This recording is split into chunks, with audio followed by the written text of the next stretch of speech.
আবাদত কবুল হওয়ার জন্য শর্ত করা, মাশাআল্লাহ সচেতন শ্রোতা। 1 নম্বরে সহি নিয়ত। সহি সবাই কথা বলবেন, সহি সহি। আপনি কথাটা বলে মাহফিলটা ধুম ধরে লয় না, আপনি সভাপতি না। ঠান্ডা লাগে, গরম লাগুক, গরম সকালবেলা বাইরে গেলে আবার ঠান্ডা। হ্যাঁ মারহাবা বলো। 1 নম্বরে সহি সহি। আচ্ছা এটা কি জিনিস? ছেলে সহি কি জিনিস এটা? আমি নামাজ, আপনারা যে মাহফিলে আইছেন কেন আসছেন, এটারে কয় সহি নিয়ত। আমি যে নামাজ পড়ি কেন পড়ি, এটারে কয় সহি নিয়ত। নামাজ পড়ি কেন? আল্লাহ নামাজ ফরজ করছে, ঠিক নিও। আর নাইলে আপনি নামাজ পড়লেন নইলে আপনি নামাজ পড়তেন না। আপনি 5 ওয়াক্ত নামাজ নিয়ম মতো পড়তে আছেন কেন? এটা আল্লাহ ফরজ করছে। তাহলে নামাজ পড়ছি কার খুশির জন্য? এটাই আল্লাহ কয়, ও নবী, নবীজিরে কইতেছে ওয়াজ করে, কল হে নবী আপনি বলে দেন, ইন্না সালাতি ওয়া নুসুকি ওয়া মাহইয়ায়া ওয়া মামাতি লিল্লাহি রাব্বিল আলামিন। ও নবী আপনি বলেন, আমার নামাজ, আমার কুরবানি, ওয়া মাহইয়ায়া আমার জীবন, ওয়া মামাতি আমার মরণ, লিল্লাহি রাব্বিল আলামিন। আমার দেখেন, খেয়াল করেন, আবার আমার নামাজ, আমার কুরবানি, আমার জীবন, আমার মরণ, যা কিছু এই মরণ, জীবন থেকে মরণ পর্যন্ত, জন্ম থেকে মৃত্যু পর্যন্ত, আমার সকাল থেকে সন্ধ্যা, আমার ঘুম থেকে উঠা ঘুমাইতে যাওয়া, আমার রান্নাঘর থেকে সংসদ ভবন, সব জায়গার ভিতরে আমি যা করব লিল্লাহি রাব্বিল আলামিন, আমি করব আল্লাহর খুশির জন্য। সুবহানাল্লাহ কইতেন না? এটা কি নবীজির কথা না আমরারও কথা? কথা করেন, আমরার কথা নিয়ে না। আমরা নামাজ পড়বো কার জন্য? কুরবানি দেব কার জন্য? আমার সকাল থেকে সন্ধ্যা পুরা সময় কার জন্য? আমার ঘুম থেকে উঠা ঘুমাইতে যাওয়া পুরা টাইম কার জন্য? আমার জীবনের প্রতিটি কাজ কার খুশির জন্য? তাইলে একটা লোক যদি সুদ খায়, খেয়াল করেন, একজনের সুদ খাইলো, এতে কি আল্লাহ খুশি হয়? আপনি মুহে কইলেন কি তা, কাম করলেন কি তা? মুহে না কইলে আমার জীবন, আমার মরণ, আমার সকাল, আমার সন্ধ্যা, আমার কুরবানি, আমার নামাজ, আমার যা কিছু সব কার জন্য না? তো সুদ খাইছেন কার জন্য? আপনারা কইলে এই মাত্র না আমার লোকে কইলে যে আমার যা কিছু সব কার জন্য। আপনি সুদ খাইলেন কার জন্য? আপনি ঘুষ খাইলেন কার জন্য? আপনি নামাজ ছাড়লেন কার জন্য? আপনি আরেকজনের লাইল ঠেললেন কার জন্য? আরেক বেড়ায় নদীর ভিতরে ছটকি ফাইতে রাখছে, বড়শি ফাইতে রাখছে, হেটার মধ্যে মাছ ধরে লাফাইতে আছে, আপনি লুঙ্গি দিয়া ফেস দিয়া যে লইয়া আইলেন কার জন্য? হ্যাঁ খাইছি ধরা। আমরা কথা বললাম সব কার জন্য? কাম করলাম নিজের জন্য। নিজের জন্য না, শয়তানের জন্য। ব্যবসা করলেও লাভ হয়, সুদে টেহা লাগাইলেও লাভ হয়। আপনি কেন গেলেন সুদের ভিতরে? এটা দিয়ে সম্পূর্ণ নিষেধ করছে আল্লাহ।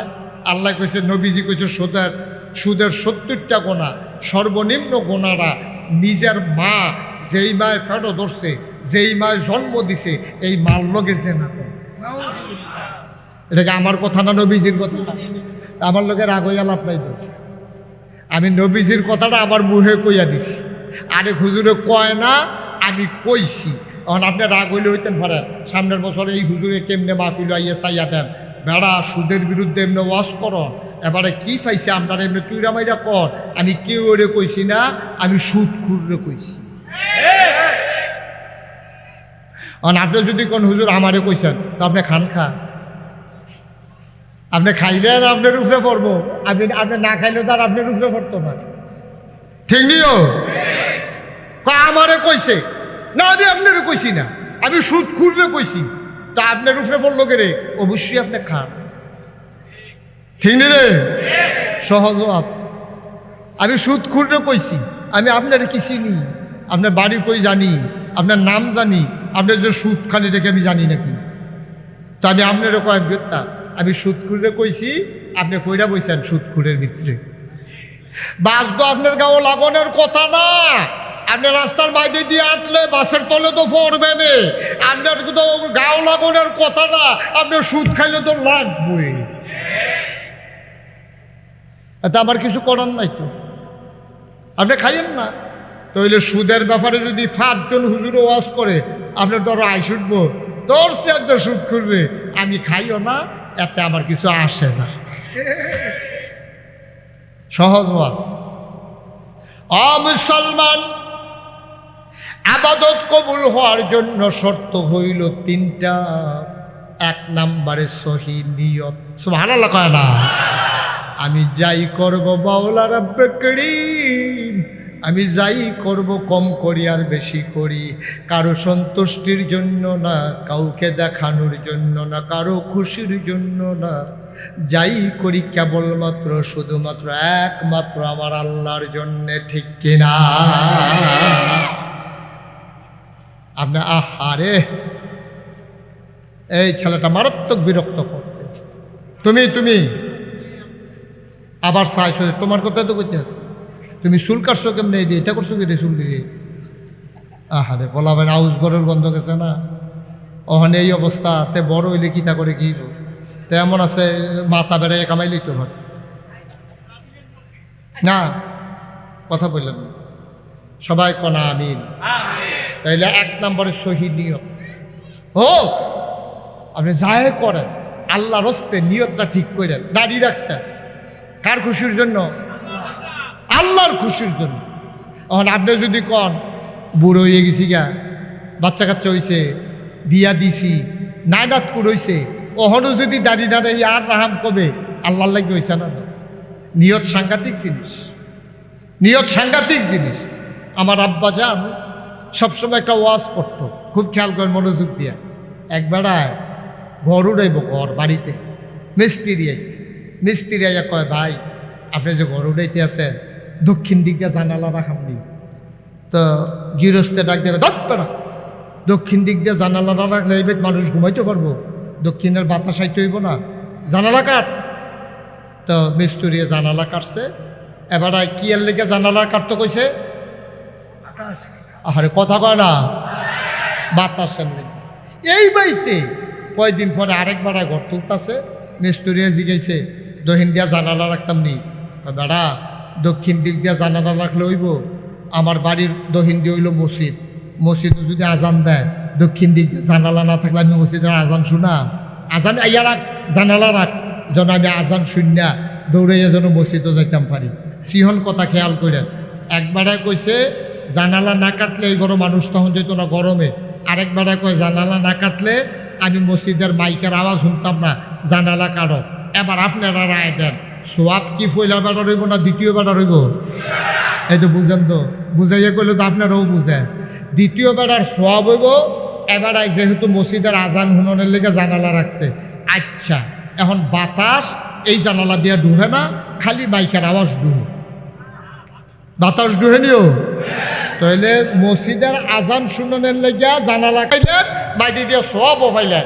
আর যে বেড়ার মসজিদের আরে বাতাসের লেগে জানালা কাটছে, এটা দিয়ে আজানের আওয়াজ ঢুহে না, কিন্তু সোয়াব পাইতো না। ওই নিয়ত নাই, নিয়ত নাই। বেড়ায় তো রাখছে বাতাসের লেগিয়া, আর হেবাড়া রাখছে আজানের লেগিয়া। দুনু জানালা দিয়া আজানও ডুহে, বাতাসও ডুহে। দ্বিতীয় বেড়ার সোয়াব পায়, প্রথম বেড়ায় পায় না, খালি খাইচ্ছত দোষ। খাইচ্ছতরা খারাপ। কোন কথাটা কেমনে কোন লাগবে এটাও শিখছে না, খালি কথাটার কারণে সোয়াবতে বাইরে গেল, সোয়াবের তে বাদ গেল। এটাকে কয় সহি নিয়ত। তাহলে আমরা যাই করব, নামাজ পড়ব, রোজা রাখবো, হজ করব, কুরবানি দেব, জাকাত দেব, যাই করব তার জন্য আল্লাহর খুশির জন্য। কিন্তু আমরা দেশ আল্লাহর খুশির জন্য দেয় না, নামাজও পড়ে না। যদি আল্লাহর খুশির জন্য নামাজ পড়তো, এবারে 12 মাস নামাজের খবর নাই। এবারে কোনো সময় এবারে নামাজ পড়ে না, জীবনে টুপি মাথার দিছে না। নির্বাচন দাঁড়াইব, এবারে মার্শাল্লাহ টুপি জাতা দিয়া মাথার দিয়া নামাজ যে ধরছু। এটা কি আল্লাহর লাগিয়া না বুড়ের লাগিয়া? যদি আল্লাহর লাগিয়া পড়তো তো 12 মাসে পড়লো। আল্লাহ কি বুটের আগে দিয়ে নামাজ ফরজ করছে নাকি 12 মাস ফরজ করছে? তারপরে তো 12 মাস পড়ে না, হুদা বুটের আগে দিয়ে পড়ে। বুটটা শেষ হইলে ফাঁস করুক আর ফেল করুক, টুফিটা দিছে কই জানি উইরা গেছে গা, নামাজ তো হইলে নাই। ঠিক কিনা কন? তা এবার আর নিয়ত ঠিক নেই, এবারে যে নামাজ পড়ছে সব ফাও গেছে। আল্লাহকে বুটের লেগে পড়ছো, বুট তো পাইছে। এই ফেরেস্তা করা ফাতলা ফাতলা করা খিচ্ছা দে, ফেরেস্তা করে দিয়ে দিব। নামাজ না পড়লাম এমনি ফিটও গেড়ে কই বুটের লেগে নামাজ পড়ছেন, বুট পাইছেন, ফিটার জায়গা ফিটা ঠিক রয়েছে, ইনটেক ফিটা লইয়া যাও। সহজ আজাব্বা, সহজ করে কইতে আসি, কিন্তু কথাটি অনেক গুরুত্বপূর্ণ। মুসলমান, তাহলে 1 নম্বরে আমি ওই আল্লাহর কোরআনের কথা বল, ইন্না সালাতি ওয়া নুসুকি ওয়া মাহইয়ায়া ওয়া মামাতি লিল্লাহি রাব্বিল আলামিন। আমার নামাজ, আমার কুরবানি, আমার সকাল, আমার সন্ধ্যা, আমার চাকরি, আমার ব্যবসা, আমার বিবাহ শাদী, আমার পরিবার পরিজন, আমার দোকানদারি, আমার রিক্সা চালানো, অর্থাৎ জীবনে যা কিছু আমি করব সব কিছু করব লিল্লাহি রাব্বিল আলামিন, ওই আল্লাহ রাব্বুল আলামিনের জন্য। ঠিক কিনা? 2 নম্বরে সঠিক নিয়ম।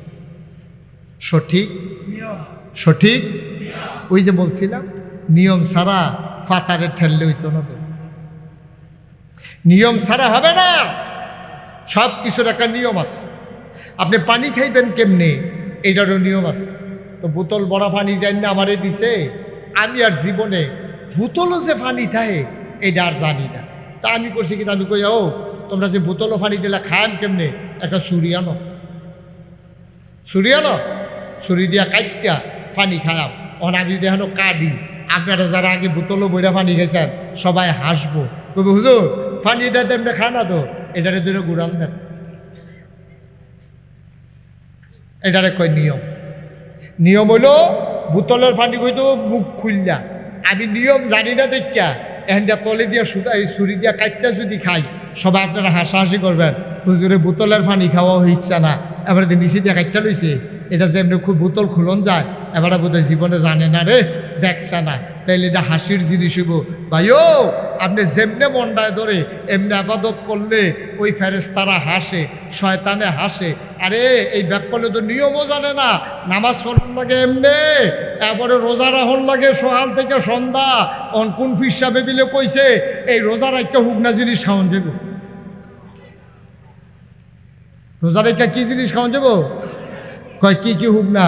কয় সিরা মুড়ি বিড়ি। ও মা, সব দিয়ে তো হুক না, বরবরায় করছে কিটা?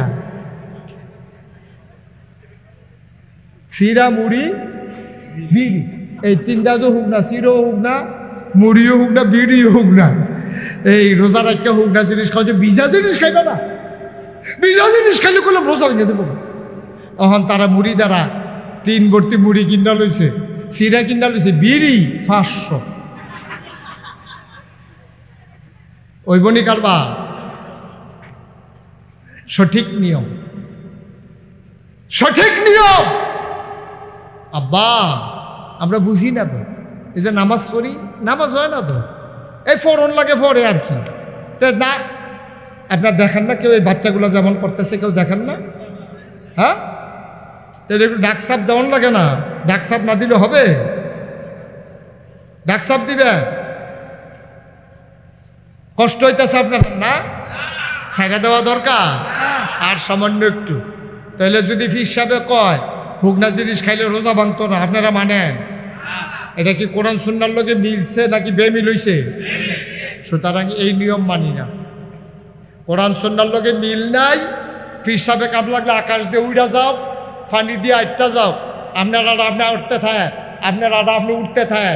নবীর সুন্নাহ অনুযায়ী যদি আপনার কথা না হয়, নবীর সুন্নাহ অনুযায়ী কথা হইলে আপনারা আমি মানি, নবীর সুন্নাহর বাইরে আমি আপনাকে মানি না। কথা কি ঠিক আছে? কোনো সন্দেহ আছে? সবাই কোনা আমি নবীর সুন্নাহর বাইরে আপনি যা মন্ডায় ধরে তা করেন, আমি আপনাকে মানি না। তো আপনি যত বড় ফিরসাবন, আপনার লক্ষ কোটি ভক্ত, আমি দেখছি আপনি পানির উপরে দিয়ে আটটা গেছেন, আমি দেখছি আপনি আকাশ দিয়ে উড়ে গেছেন। এটি তো হকের দলিল না। হকের দলিল হইল আপনি কোরআন সুন্নাহ মতো নিজের জীবন চালাইছেন কিনা, ঠিক কিনা কম। আর এই কথা তো বাইরে যে গেতেছে, কষ্ট হয় বোধ আপনারা।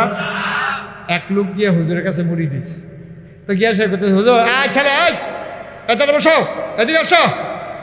ও মাথায় আইব না, বস। তার কি সিরা মুড়ি বিড়ি খাওয়ানোর মত না কি খাইব? এস্তেঞ্জা? আচ্ছা হইতো পারে। আমিন কর, জোরে কর।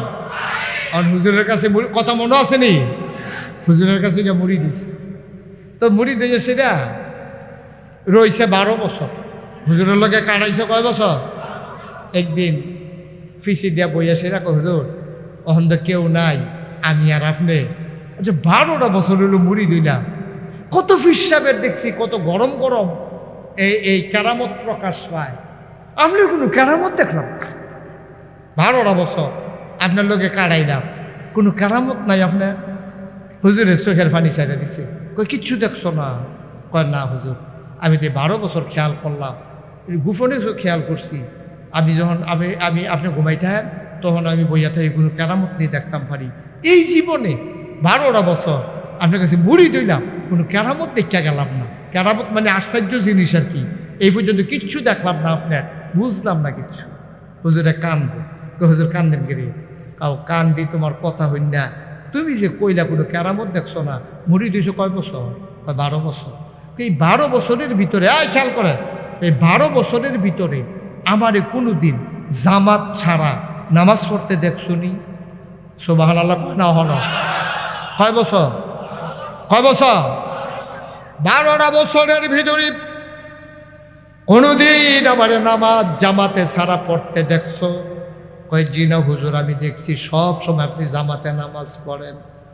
হুজুর কান্দে আর কয়, বাবা 12টা বছরের ভিতরে একদিন জামাত ছুটলো না, এর চাইতে বড় কারামত আর কি দেখতে চায়?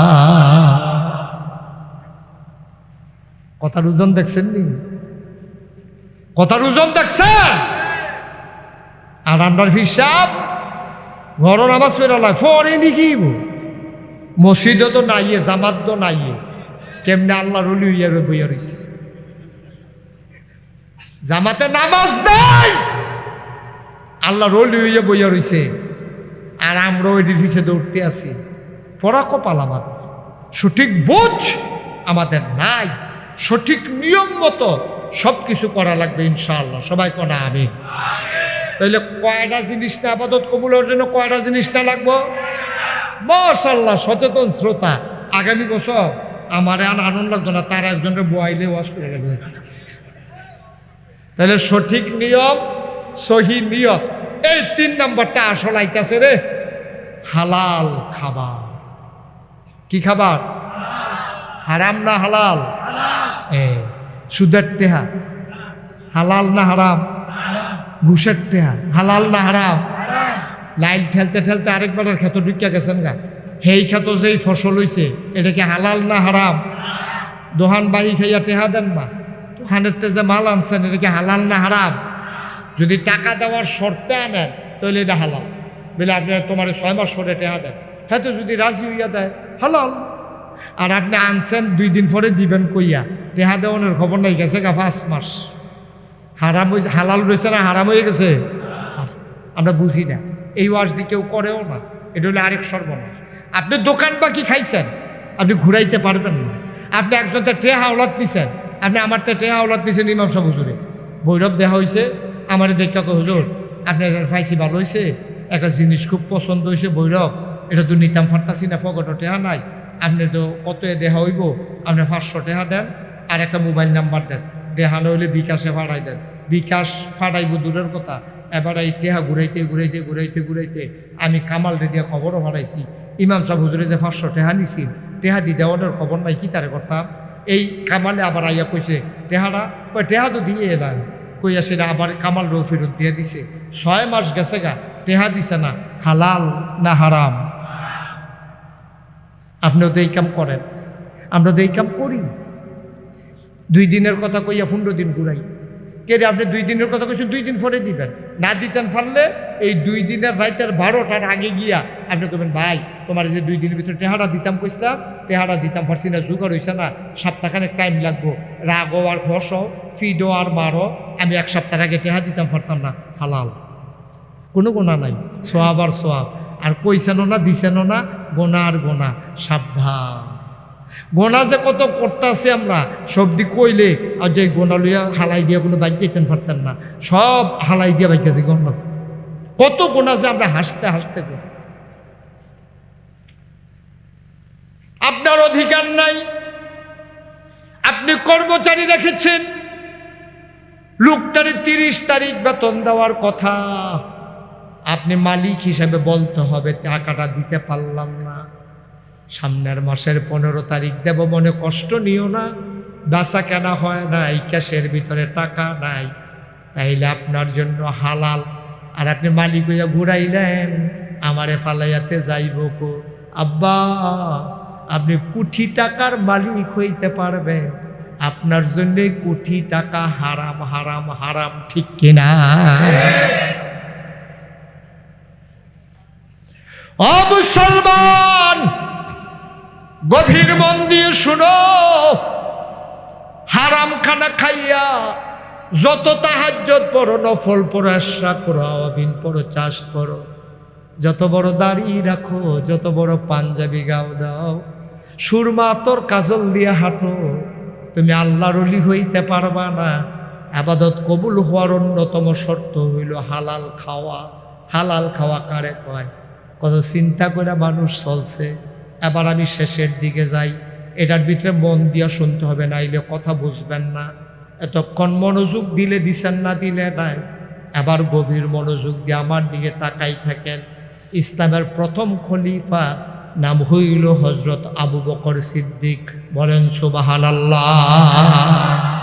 কি নাম? উনি একটা বসুইরা কামলা রাখছে, তখন মানুষ বেচা কিনা হইত, কৃতদাস কেনা গোলাম। এই গোলাম আবু বকর সিদ্দিক যে নরম মানুষ, ভদ্র মানুষ, হেতে বুঝ জ্বালাইছে। হেতে একদিন আইয়া মাগরিবের পরে আবু বকর সিদ্দিকের কাছে কয়, ভাই হুজুর, মালিক আমার। খুব খেয়াল করেন, আবু বকর সিদ্দিকরে কর্মচারী কেনা গোলামে কয় মালিক। কয় কি দাঁড়ে? কয় আমি সারা জীবন আপনার বাইত কাম করাম, এই শর্তে তো আমি বেচা হইছি, আমার এই বেচ্চা মাই সেটা হাল হয়ে গেছে গা, আপনার কাছে আমার একটা আবদার আছে। তো বেড়ান মন না নর, তারপরে কি আবদার? কচ্ছা আমি যদি ক্ষমতা হয় আমি তোরে দেন, চাইবি না আমার কাছে, না চাইলে চাইবি কার কাছে? কয় বেশি কিছু চাই না, আমি যখন আপনার ঘরে কাজ থাকে ডিউটির সময় ডিউটি করাম, বাকি যখন অবসর থাকি, আমি যখন বাজারও আডি ঘুরি, এই টাইমটা যদি আমি মানুষের বাড়ি কাম করি, আপনার কোনো আপত্তি আসেনি? তো উনি ভদ্র মানুষ না, কয় 4টা 10টাতে 4টা আমার ফ্যাক্টরিত কাম করবা, এরপরে তুমি যা মন্দের তা করো। ভৈরব স্টেশন গিয়া তুমি মানুষের মাল নামাই দিছ, বাস স্ট্যান্ডে গিয়া তুমি মানুষের মাল টান্না দিছ, তুমি রিক্সা চালাইছ, 2 পয়সা পাইলে আমার খারাপ কি? এই কথা কইয়া অনুমতি দিছে। কয় যাও, তুমি যখন কাজ করার আমার ঘর। আপনার মনোযোগ নষ্ট হয়ে গেছে গা? না না, এবারে কইতে আছি, খেয়াল করে শুনেন। তখন আবু বকর সিদ্দিক রাদিয়াল্লাহু তাআলা আনহু বলছে যে একটা কাজ করবা, আমার ঘরে যতক্ষণ কাজ থাকে কাজ করবা, আর বাকি সময়টা তুমি যেখানে ইচ্ছা এখানে কাজ করবা। এরপরে জিগাইতেছে, রে তুই কাজ করে কি করবি? তোর মা নাই, বাপ নাই, জি নাই, ফুত নাই, বউ নাই, কিচ্ছু নাই, তুই তো আমার ঘরে খাস, আমার ঘরে কাম করো, টাকা কামাই করে কি করবি? আমি একটা চিন্তা করছি, আপনারে আমি এই কয়েক বছরে কিছু টেহা জমাইয়া দেন, দিলে আপনি আমার ছাইরা দিবেন, আপনার আর কৃতদাস হিসাবে, কামের লোক হিসাবে আমার আর রাখবেন না, আমি স্বাধীনভাবে গিয়া চলাম, বিয়া শাদি করাম। এটার লেগেই বুদ্ধি করছি। আবু বকর সিদ্দিক কয়, যাও, তোমার আমি অনুমতি দিলাম। তো টেহাটা ভাঙ্গালো, কত টেহা দিবা? টেহাতে কয় কত দিতাম কন? তো মনে করেন সাব্যস্ত হয়েছে 5,000 টেহা। কত টেহা? তো করতে দিব আলগা কামাই কইরা, এবার আর কাম ঠিক রেখা প্রত্যেক দিন কামাই কইরা না টেহা দেয়। আবু বকর সিদ্দিক নেন, টাকাটা জমা দেন, যেদিন 5,000 হইব আপনি গন্যা সেই দিন কইয়েন। তার যা দেয় 5 টেহা, কালকা দেয় 10 টেহা, পরশু দেয় 20 টেহা, এমনি জমাইতেছে। একদিন আন্না সেটা আবু বকর সিদ্দিক রে কয়, ভাই মালিক আমার, আজ যদি আমি কোনো টেহা পয়সা কামাই করতাম পারছি না, তারা এখনো কাম করার পরে তারা আমার কিছু ফাঁকনা খেজুর দিছে, গাছ ফাঁকনা খেজুর। তা আপনি এটি দাম ধরে খাইয়া টেহারা হিসাবের ভিতরে বয়াই রাখেন। কয় খারাপ কি? তো কইছে দাম কত কও, তোমার খেজুরের দাম কত? কইছে ফার্স্টে হইলে বেচালার। আচ্ছা আমি ফার্স্টে দিয়া কিনলাম। এই কথা কইয়া আবু বকর সিদ্দিক খেজুর তো কিনে হইছে, অহন খেজুর কি গোলামের না আবু বকর সিদ্দিকের? কথা করে ঘুমাই লইছেন সব। খেজুরের মালিক কেডা হ? এবার খেজুর এবার খাইতে আছে, এবার খেজুরটা লইয়া সাবাইয়া একটা বিচিটা ফালাইয়া খেজুরটা সাবাইয়া ডুব দিলছে। এরপরে আরেকটা খেজুর লইয়া অর্ধেকটা খাইছে, অর্ধেকটা হাতের ভিতরে। খেয়াল করেন কইলাম আটকা আবু বকর সিদ্দিকের টেনশন হইছে, আরে খেজুর যে আমি খাইতাছি তে কি কাম করে খেজুর আনছে একবারও দিছি গেলাম না, হালাল না হারাম, তে কি কাম করছে এটা তো একটু জানা দরকার। আবু বকর সিদ্দিক রাখো রাখো রাখো, আর সাবায় না, মুহেরটা মুহর হয়েছে, হাতেরটা হাতর হয়েছে, একটা তো ডুব গিল্লা লাইছে। কয় রে তুমি যে আমার খেজুর দিলে আমিও খাইলাম, যে কি কাজ করে খেজুর খাইছ, খেজুর আনছো তুমি? হ্যাঁ তার কথা কয়, কারে কথা ক, খেজুর খাইছ কেমনে? উমে দেখিতে কথা করছে কি রে? আরে কথা ক, কথা কইব কেমনে? কথা তো আর কয় না। আবু বকর সিদ্দিক কয় কথা বলো, কি কাজ করে খেজুর খাইছ?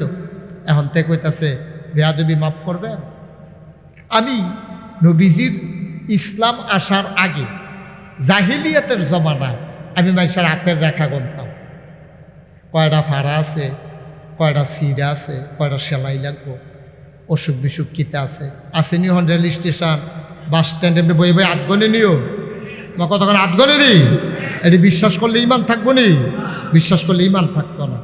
আমি এমনি আমার এমনি গন্যা আগে মাসে তেহা কামাই করতাম, ওহন যখন এক বাড়ি দিয়ে আটটা যেতাম লইছি বাড়ির কাছে দিয়া, তারা ডাক দিয়ে আধ গনাইছে, এরপরে কিছু ফাঁকনা খেজুর দিছে। আবু বকর সিদ্দিক লা হাওলা ওয়ালা কুওয়াতা ইল্লা বিল্লাহ, আস্তাগফিরুল্লাহ আস্তাগফির। আরে করছে কি তারে, এই খেজুর তুই আমারে খাওয়াইছ, সর্বনাশ হয়েছে। আবু বকর সিদ্দিক হাতেরটা এটা দিয়ে হালাই দিছে, মুহেরটা যে সাবাইয়া কিন্তু নরম হয়েছিল থু দিয়ে হালাই দিছে, খাইয়া লাইছে যে। কয়টা খাইছে? হাতেরটা না ফালাইলেন, মুহেরটা না ফাইলেন, খাইলেন যে। এখন কিতা করো? আবু বকর সিদ্দিক গলার ভিতরে আঙ্গুল ঢুকাই দিছে, অত করে বমি করছে। তো বমি করলে কি ফ্যাটের খেজুর সবটা বার হয়? এরপরে পানি আনো, জগ দিয়া পানি আনা হলো, মশক ভরে পানি আনা হলো। জিন্দেগি কারে কয়, পরহেজগারি কারে কয়, ইমানদার কারে কয়? কি রঙ্গের ঘোড়া দৌড়াইতেছি আমরা, তামাশার জিন্দেগি করতেছি। তাদের জিন্দেগির সাথে বিলাইয়া দেখো, আমাদের জিন্দেগিগুলা শিয়াল কুকুরের মতো হয়ে গেছে, ঠিক কিনা? আবু বকর সিদ্দিক চামড়ার বসকে বড়ে পানি আনা হলো, যতক্ষণ সম্ভব আঙ্গুল দিয়ে বমি করলেন। তিনি চিন্তা করলেন নিশ্চয়ই কোনো খেজুরের বিচি অথবা খেজুরের কোনা থাকতে পারে পেটের ভিতরে। আমার নবীজি বলেছেন হালাল খানা খাইতে, হারাম না খাইতে। আমি হাতে গোনা গইনা যেই খেজুর পাইছে, গণকের খেজুর খাইলাম, আমি করলাম কি? পানি আনো পানি আনো, পানি আনা হলো, ঢক ঢক ঢক ঢক ঢক ঢক করে তিনি পানি খাইলেন, পেটটা বড় হয়ে গেল। আবার আঙ্গুল ঢুকাই দিলেন, পেটের থেকে পানি বের হয়, পানির সাথে খেজুরের কণাও বের হয়। দুইবার তিনবার তিনি পানি খাইলেন আর বমি করলেন। তৃতীয়বারে যখন তিনি পানি খাইলেন, তার চোখ দুইটা লাল লাল হয়ে গেছে, জিহ্বাটা লম্বা হয়ে গেছে, কপালে ঘাম জমে গেছে।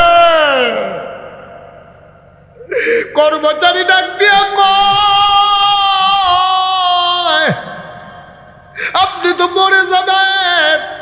চোখ দুইটা মনে হয় যেন বাইরে পড়ে যাবে, কপালে ঘাম জমে গেছে, চেহারাটা লাল হয়ে গেছে, জিহ্বাটা আপনার লম্বা হয়ে গেছে। আপনি কি শুরু করছেন? আপনি পানি খাইয়া বমি করা বন্ধ করেন। আবু বকর সিদ্দিক কান্দে আর কয়, শুনো শুনো শুনো, আমি যদি এমন করে বমি করতে করতে মরে যাই আপত্তি নাই, কিন্তু হারাম একটা কোনা খেজুর পেটে নিয়ে আমি মরতে চাই না। কারণ আল্লাহর নবী বলেছেন এক কোনা হারাম খানা যদি কেউ খায়, যতক্ষণ পর্যন্ত ওই কোনা পরিমাণ ওই খাবারটাকে জাহান্নামের আগুনে জ্বালানো না হবে ততক্ষণ যত বড় আল্লাহর ওলি হোক, বুজুর্গ হোক, পীর সাহেব হোক, লাট সাহেব হোক, জান্নাতের মুখও দেখবে না। বলেন সুবহানাল্লাহ। হারাম খানা পেটে নিয়ে যদি আপনি কবরে যান, জান্নাতের মুখও দেখবেন না। আব্বা আমার কথা না, নবীজির হাদিস। এখন আপনারটা আপনি মিলান, আমারটা আমি মিলাই। আমি হারাম খানা খাই কি না? আজকে সারাদিন খাইছি, সকালে নাস্তা খাইছি, আমি কি হালাল খাইছি? নিজেকে নিজে জিজ্ঞেস করেন। দুপুরবেলা যে আমি খাইলাম, আমি সুদখুরের ঘরে যা দাওয়াত খাইলাম, এটা কি আমার ঠিক হয়েছে? আমি ইমানদার মুসলমান হিসাবে সুদখুরের ঘরে দাওয়াত খাইতে পারি না? আমি যে আরেকজনের ফার্ম ফুটপি দিয়া মিশা কথা কইয়া বিকালবেলা যে আরেক বেড়াতে চা খাইলাম, এটা কি ঠিক হয়েছে না ঠিক হয় নাই? আমি যে তোমার বিচারটা সুন্দর মতো কইরা দেন, এই কথা কইয়া যে আরেক বেড়াতে 50 টাকা আনলাম গাড়ি ভাড়া, কামটা কি ঠিক হয়েছে না এটা আমার হারাম হয়েছে? এই হারাম টাকা দিয়ে আমি কিনা বউয়ের লেগা, নানাতপুরের লেগা, ফুতের লেগা ফুড়ি কিনে আনছি, হেই ফুড়ি ফেস দিয়া কাঁচামরিচ দিয়ে সকলে মিল্লা খাইছি, হালাল না হারাম? হাসতে হাসতে আমরা হারাম। জন্য শর্ত কয়টা? সহি নিয়ত, সঠিক নিয়ম, হালাল খাওয়া। আমরা যেন এইভাবে নিজেকে তৈরি করতে পারি। সবাই কোন আমিন। আজকের পরে আমি সঠিক নিয়মে ইবাদত করব, সহি নিয়তে কাজ করব, হারাম খানা খাবো না। কিন্তু কইরা জেলাইলাম, খাইয়া জেলাইলাম, নামাজ যে ছাড়লাম, রোজা যে ভাঙলাম, নামাজ যে ছাড়লাম, আমার মায়েরা যে বেপর্দা হইল, আমি যে মানুষের উপরে জুলুম করলাম, আমি যে অত্যাচার করলাম, অবিচার করলাম, এখন আমার কি করা? আল্লাহর নবীকে ডরাইও না। গোনা করলে কি করছো?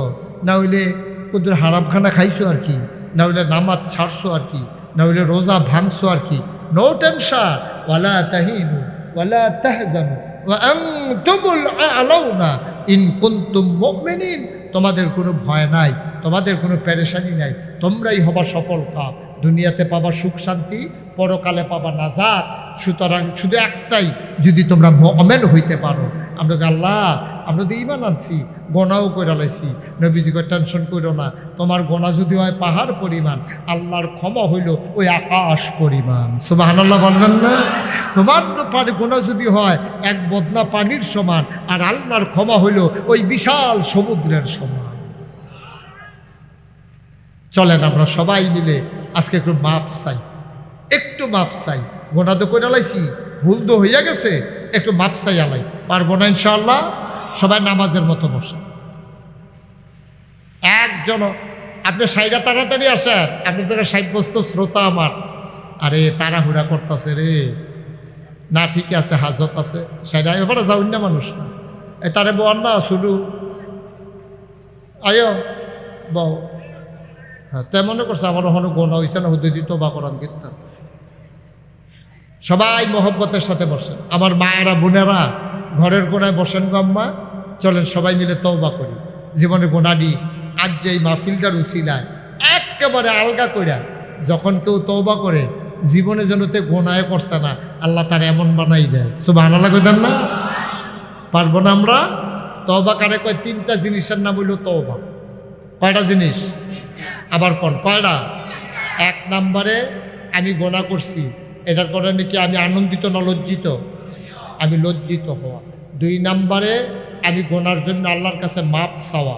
আমি গোনা করছি, আল্লাহ ভুল করছি, তুমি মাপ করে দাও। 3 নম্বরে আর করব না, এই ওয়াদা করা। গোনা করে কি আমরা আনন্দিত না লজ্জিত? মাপ চাই কার কাছে? আর করব না, এই ওয়াদা করতেছি কার সাথে? এই 3টার নাম হলো তো। সবাই নামাজের মতো বসছেন? সবাই মহব্বতের সাথে আমার সাথে পড়েন। আউযু বিল্লাহি মিনাশ শাইতানির রাজিম। বিসমিল্লাহির রহমানির রহিম। আস্তাগফিরুল্লাহ রাব্বি মিন কুল্লি যামব ওয়া আতুবু ইলাইহি লা হাওলা ওয়ালা কুওয়াতা ইল্লা বিল্লাহিল আলিয়্যিল আযীম। হে আল্লাহ, হে আল্লাহ, হে আল্লাহ, ইচ্ছায় অনিচ্ছায় প্রকাশ্যে গোপনে শয়তানের কুমন্ত্রণায় পড়ে, নফসের তাড়নায় পড়ে জীবনে যত গুনাহ করেছি, কবিরা সগীরা শিরক বেদাত সব গুনাহ থেকে খালেস অন্তরে তওবা করতেছি। হে আল্লাহ, হে আল্লাহ, হে আল্লাহ, গুনাহ মাফ করে দাও, তওবা কবুল করে নাও। আশহাদু আল্লাহ ইলাহা ইল্লাল্লাহু ওয়াহদাহু লা শারীকা লাহু ওয়া আশহাদু আন্না সাইয়্যিদানা হাবিবানা মাওলানা মুহাম্মাদান আবদুহু ওয়া রাসূলুহু সাল্লাল্লাহু আলাইহি ওয়াসাল্লাম। আমিন আমিন আমিন। আমি খুব খুশি হয়েছি যে আপনারা এই বৃষ্টি বাদলার রাতে এমন করে দৌড়ে দৌড়ে হাজির হয়েছেন। অন্য কোথাও এভাবে লোকজন আসতো কি না আমার সন্দেহ। আমি আপনাদেরকে অসংখ্য ধন্যবাদ জানাই এবং মন থেকে দোয়া করি। আমি ইমাম সাহেব হুজুরের পেরেশানি দেখছি আসার পরে, যে কি পেরেশানিটা উনি করতেছেন, পাগলের মতো এদিক সেদিক ছুটতেছেন, দৌড়তেছেন, অনেক পরিশ্রম করে এই মাহফিলটা সাজাইছে। যুবকেরা দৌড়ে দৌড়ে আমার আনার জন্য এক ভাই, এই কি নাম ওনার, মুস্তফা ভাই, ওই ব্রিজের উপরে গিয়া বসে রয়েছে এই বৃষ্টি বাদলার ভিতরে। আমার দেখে দৌড়াইয়া গিয়া টাইনা টেনে আনছে। বলেন আলহামদুলিল্লাহ। আপনারা সুন্দরভাবে চললেন। আজকে দুনিয়াটা খুব খারাপ, দুনিয়াটা খারাপ, অসৎ মানুষে ভরে গেছে, ন্যায় নীতি নাই, ইনসাফ নাই, মহিলাদের পর্দা পুশিদা নাই, বাফে ফুতে মহব্বত নাই, স্বামী স্ত্রীর ভিতরে মহব্বত নাই। আপনারা তো পত্রিকা পড়েন, সচেতন মানুষ আপনারা। 3 জন 4 জন বাচ্চা ফালাইয়া মা আরেকবারের লোকে রিক্সাওয়ালার লোকে ভাগ্যা যায়। কি কিয়ামতের লক্ষণ দেখেন। আল্লাহ যেন মাফ করে। সবাই কোন আমিন। ভাই, সমাজের নিজে খালি আমি কইলেন না, আমির জায়গায় আমরা কইলেন। আমরা কইলে শান্তি, খালি আমি কইলেন না। আমি মনে করেন আমি মুস্তাক হই যে আমি তা আমার খাইতে কি লাগে, চলতে কি লাগে। হুদা আমি হইলে তো সহজ, কিন্তু হুদা আমি দিয়া দুনিয়া চলতো না। আমরা এই গ্রামের, আমরা এই সবাই, আমরা আত্মীয় স্বজন, আমরা পরিবার পরিজন মিল্লা, আমরা এ আমরার চিন্তা করবেন তাইলে নাজাতে রয়েছে। যেমন আমি হুজুরে শুনছে, জানে যে আমি না, আপনারাও সোশ্যাল মিডিয়ায় ইউটিউবের মাধ্যমে ফেসবুকের মাধ্যমে জানছেন। আমি মুস্তাক হই যদি শুধু আমি করতাম তাহলে আমার টাকা খাওয়ার লোক থাকলো না। অনেক আল্লাহ তো জীবনে অনেক টাকা কামাই করাইছে। চিন্তা করে দেখলাম আল্লাহ যে আমার একটা পরিস্থিতি দিছে, এই সমাজটার তো আমার কিছু করা দরকার। আমি চিন্তা কইরা কি করা যায়। আমি দেখছি সারা বাংলাদেশও মসজিদ আছে, মাদ্রাসা আছে, কিন্তু আপনি পুরাটা বাংলাদেশে একবারে ফ্রি, টাকা লাগবে না 1 টাকাও, এরকম একটা হাসপাতালও সারাটা বাংলাদেশে নাই। ঠিক কিনা কম? সরকারি যে হাসপাতাল, এইটা তো টিকিট কাটতে ডুহন লাগে, এমনি মাগনা কোনো ডুহন জানা।